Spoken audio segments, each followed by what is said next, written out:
You're listening to Civic Media. You can tune into any of our live shows on any radio station across the state with the Civic Media app. Find us in your phone's app store and listen anytime, anywhere. This is your WISS Daily News Roundup for Oshkosh Air Support, 98.3 FM and 1100 AM.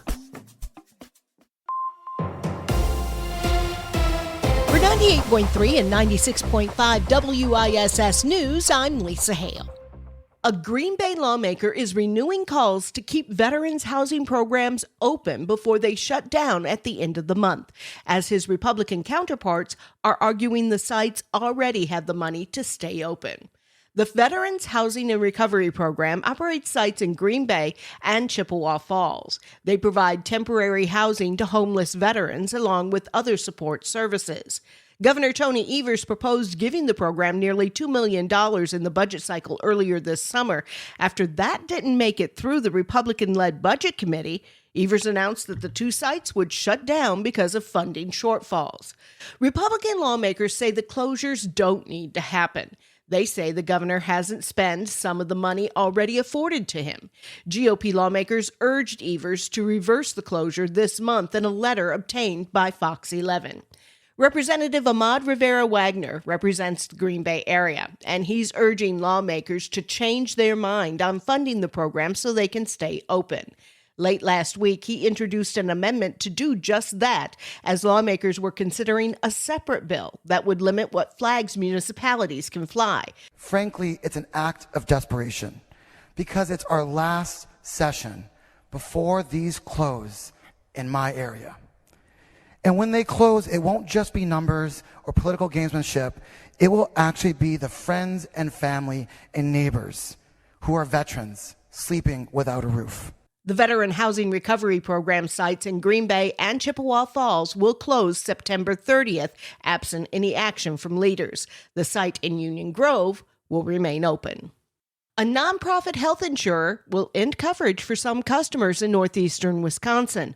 The health insurer Common Ground will not offer coverage to Outagamie and Winnebago County residents in 2026. The move will impact nearly 7,000 residents in the two counties who are currently covered. Senator Kristen Dassler-Alfheim of the 18th Senate District says the change is tied to the federal reconciliation bill and to the chaos in Washington. State Representative Dave Murphy represents a district that includes Grand Chute, Outagamie, New London, and Black Creek. It's close to, but does not include, Appleton, where he recently bought a house after selling his home in Greenville. Where exactly the assemblyman lives right now is unclear. According to the Post-Crescent, Murphy initially said he's staying with friends in Greenville while finishing out his term. He later said he plans to lease a property within his district while he's in the legislature. Wisconsin state law allows anyone to challenge the residency requirements of an elected official, and an Appleton resident has done just that, filing a complaint with the Attorney General, challenging whether Murphy still meets requirements to represent the 56th district. A Neenah man has been indicted for child pornography. Civic Media's Connie Fellman has more. A Neenah man has been indicted for child pornography, according to attorney Richard G. Frayling with the U.S. Department of Justice. The two-count indictment alleges that 26-year-old Jeffrey Haskell of Neenah used minor children to produce child pornography on two different dates last January. If convicted of either charge, Haskell faces a mandatory 15 years in prison and up to 30 years imprisonment. Haskell could also be fined up to $250,000 per count and would be required to register as a sexual offender under state and federal law. The UW-Oshkosh budget is back in the black, so says Provost Ed Martini, who announced at a convocation address late last month that UW-Oshkosh's proposed budget has no structural deficit. The biggest savings come from restructuring, adjusting retirement options, and overload expenditures. That's all according to reporting from the Advanced Titan, the independent student newspaper of the UW-Oshkosh campuses, which also reports that Chancellor Manohar Singh announced plans for new degree programs and an athletic team. One driver was killed and a passenger sustained major injuries in a two-vehicle accident Sunday morning in the township of Black Wolf. Winnebago County Sheriff's officials say the accident happened at the intersection of County Z and Country Club Road. The other driver sustained minor injuries. No identifications or details have been released. Governor Tony Evers' administration estimates that President Trump's big, beautiful bill will increase costs to Wisconsin taxpayers by over $284 million. The governor's office says that the bill will increase the cost by $142 million a year, and over 270,000 Wisconsinites will lose their health insurance, while tens of thousands more will lose access to basic food necessities. Evers says the bill will force states to implement new, burdensome requirements for Medicaid and a program that provides food assistance to kids, seniors, and families. Evers' administration estimates that the Republican-led state legislature will need to approve $70 million in new funding for immediate implementation costs just for the remainder of the biennium.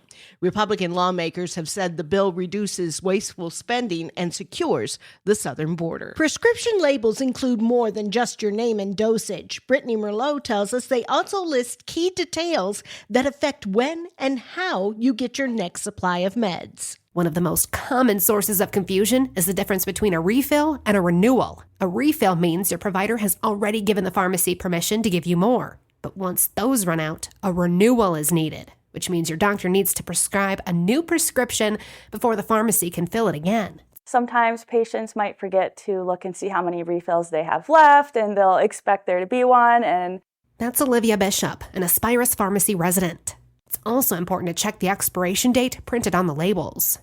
It is the date where we can confirm that the medication is still effectively working. Unfortunately, after that expiration date, maybe the medication might lose its effectiveness. The Wisconsin Department of Natural Resources is urging those preparing for the fall hunting seasons to enroll now in a hunter education course. Joanne Krulotz has more.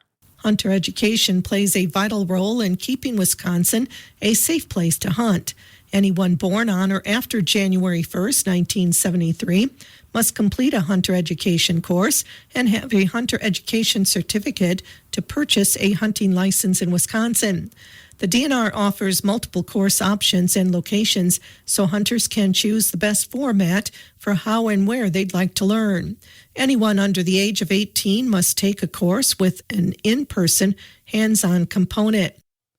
I'm Lisa Hale for 98.3 and 96.5 WISS News. For news anytime, visit WISS.FM.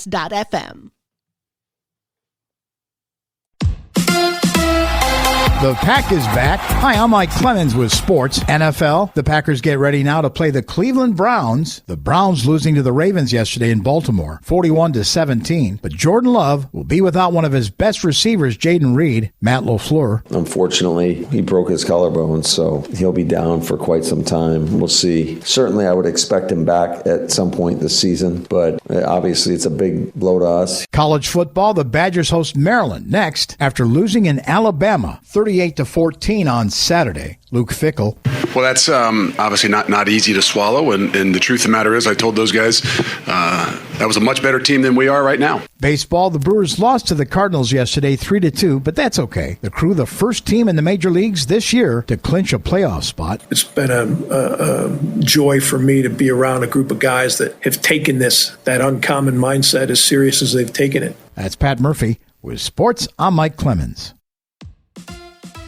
On your entertainment beat, I'm Pete Schwaba. When not trying to push her bathwater soap on lonely men or selling her good jeans, Sid Sweeney does a little acting. The Sidster will play a boxer in the upcoming film Christy, based on the real life of boxer Christy Martin. Born in small-town West Virginia, Christy Martin realized at a young age she was a good puncher and capitalized on that skill to become the best female boxer of the 90s. Despite not being released yet, the film has had a few eyes on it and is currently polling a 61% on Rotten Tomatoes. Actor Joel Kinnaman is not a household name, but he has a solid fan base, and he seems perfect for a good crime story. So it's no surprise he is the choice to play the lead role in a new crime drama called Bishop. According to Deadline, Kinnaman plays Bishop Graves, a weathered, experienced detective who chases a killer preying on San Francisco's elite, only to find out that the crimes have a connection to his own father. The series is currently in development at Amazon MGM. Superman and Lex Luthor teaming up together? What is this world coming to? Before you know it, cats and dogs will be living together. Variety has announced that the sequel for this summer's hit Superman is in motion. If you thought the first one was a spectacle, the follow-up promises an even bigger nemesis will face off against the unlikely duo. James Gunn's Superman, starring David Corenswet, made $613 million worldwide and was a big first swing for the DC Universe, a company where Gunn currently serves as co-CEO. James Gunn says the sequel will be as much a Lex Luthor film as it will be a Superman film. The director says he loved working with Nicholas Hoult, who played Luthor, and really identified with the Luthor character. Yikes. A couple other tidbits from Gunn's Superman world. The director says Supergirl, starring Millie Alcock, is on the schedule to be released in 2026. Superman, Man of Tomorrow, will start filming in 2026 and be released in 2027. You know you were involved in a pretty challenging marriage when just discussing it causes you to break down in tears. Just ask my wife. Thanks, I'm here all week. Such is the case for Denise Richards, who was married to Charlie Sheen. In the new documentary, AKA Charlie Sheen, Richards pulls no punches when she is on camera discussing her tumultuous time with Sheen. She says their marriage went south after the success of 2.5 Men, claiming that the pressure really got to her then husband. Richards says she would bring up Charlie's substance abuse to members of his team and specifically his sponsor, but to protect him, his posse would blame her hormones or claim she had postpartum depression. Richards says she kept it together for the sake of their daughters, but says if she wasn't a very strong person, she would have gone down a very dark road. Given all the recent information regarding Sheen's new doc and book, I can't imagine a darker road for anyone than being married to Charlie Sheen. For more showbiz fun, tune into Nightlight with me, Pete Schwaba, weeknights from 6 to 8 p.m. on the Civic Media Radio Network. We have another warm, summery day on the way. Mostly sunny today. We'll get to around 85 this afternoon. The wind just light out of the southeast at 5 to 10. Tonight, mostly clear. We're going to drop into the upper 50s to low 60s. Tomorrow, more sunshine with a high in the low to mid 80s. I'm meteorologist Sean Cable. Currently, it is 66. That's your WISS Daily News Roundup from Civic Media. Subscribe to this podcast on Spotify, Apple, or wherever you find your podcasts. Find more news at WISS.FM. The national news cycle never stops, but it can be hard to find news about your local community. Civic Media is dedicated to providing quality local and state news coverage across Wisconsin. With the Civic Media app, you can get notifications about local stories that matter to you and your community. Find the free Civic Media app in your phone's app store and choose notifications from the menu to tell us what kind of news you want to hear about.